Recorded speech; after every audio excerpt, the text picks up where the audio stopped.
Cheikh Mbacké, excusez-moi, il se reconnaît, qui, je dois le souligner, depuis que je suis ici, répète systématiquement les mêmes expressions, ce qui est quand même la preuve d'une bonne mémoire que je salue.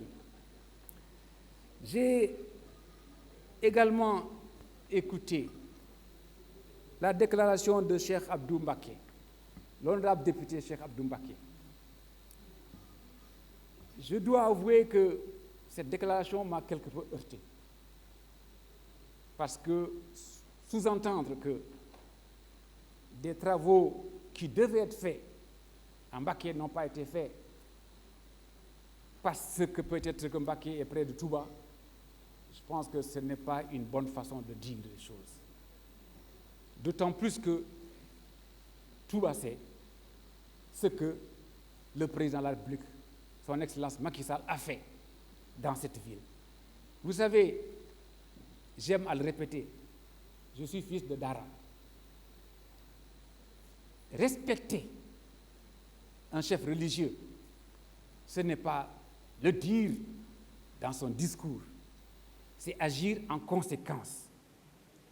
Et le fait que tout le monde l'a remarqué, aussi bien à Tivaouane, aussi bien à Touba, aussi bien chez les Niassènes, d'ailleurs, le chef de l'État a pris en charge, parce que respecter une autorité religieuse, c'est de la mettre dans des conditions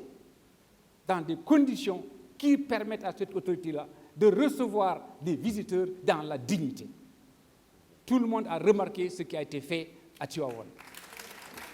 C'est ce qui a été fait à Touba, et c'est ce qui va être fait auprès de toutes les confréries, à Kaolack comme à Thiénaba.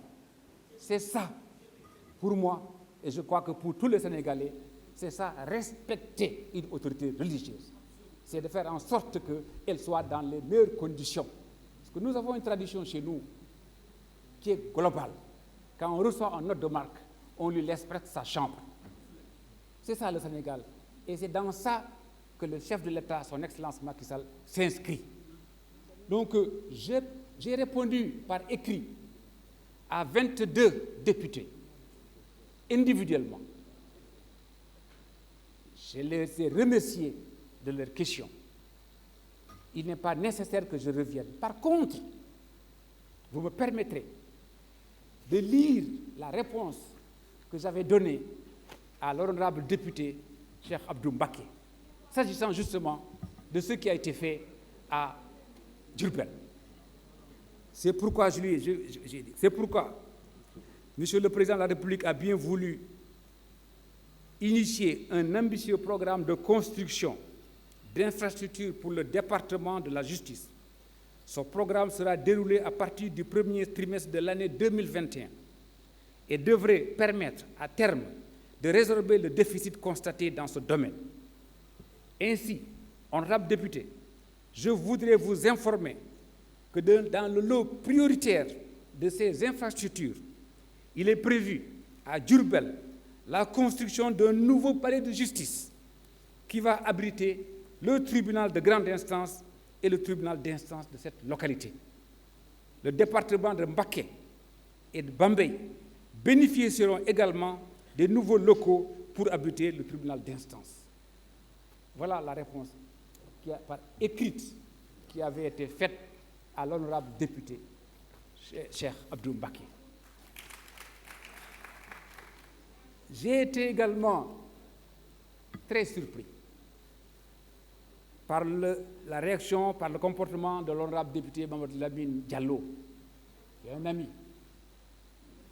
Parce qu'un député venir devant cette auguste assemblée, lire la lettre d'un homme qui est poursuivi par la justice, qui est inculpé et qui est simplement en liberté provisoire pour outrage au chef de l'État. Je pense que ce n'est pas un lieu comme votre auguste institution qu'on doit porter ces genres de messages-là. Je ne suis pas dans la polémique, mais je pense qu'il y a certaines choses qu'il est important de signaler. D'autant plus que l'honorable député, ce faisant, marche sur les prérogatives de la justice, du judiciaire, alors qu'il est parlementaire. Nous avons tous dit que le parlementaire, parlement, l'exécutif à l'exécutif, le judiciaire au judiciaire. Ce que le député a fait, c'est empiéter sur les prérogatives du judiciaire qui a jugé et qui est en train de juger une affaire qui est en instruction. Je pense qu'il était de mon devoir de porter cette précision-là parce que j'ai, pour votre auguste assemblée, un respect considérable. Et je pense que ce n'était vraiment pas le lieu de lire ce genre de discours-là. L'honorable député Mamadou Diop Decroix a donné son opinion et sa perception d'une justice qu'il a estimée négative. J'en prends acte. Me concernant, mon impression, mon sentiment, avec mon vécu professionnel, est que notre justice est une justice véritablement indépendante. Mon sentiment est conforté et magnifié par la communauté internationale entière. J'ai dit plus tôt que nous avons été élus, le Sénégal, ce n'est pas un individu, mais le Sénégal a été élu à la Commission des droits de l'homme avec un score inédit dans l'histoire de cette institution-là. Cela donc montre qu'au niveau international, le Sénégal est considéré comme un pays de droit, comme un pays où la bonne gouvernance est pratiquée. Nous devrions tous en être fiers. Nous devrions tous profiter de cette occasion pour nous mettre à l'unisson et pour féliciter celui que Dieu et nous-mêmes avons mis à la tête, effectivement, de ce magnifique pays qu'est notre Sénégal. Donc, pour l'essentiel, les documents que j'ai distribués ont montré, je crois que chaque député pourra se rendre compte de ce que le président de la République a décidé, que les infrastructures au niveau de la justice, le manque d'infrastructures appartiendra au passé. Dans les 6 années à venir,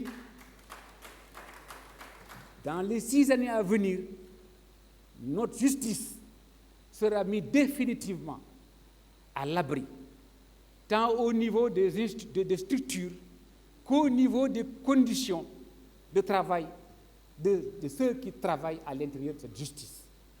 Donc, je pense que ces documents vous montreront les pays, les villes, les villages où effectivement ces structures-là seront installées. Et je crois que ces documents répondent pour l'essentiel aux questions qui m'ont été posées, questions qui ont été posées avec pertinence et pour l'essentiel avec respect, pertinence et respect qui sied aux membres de votre honorable institution. Je vous remercie.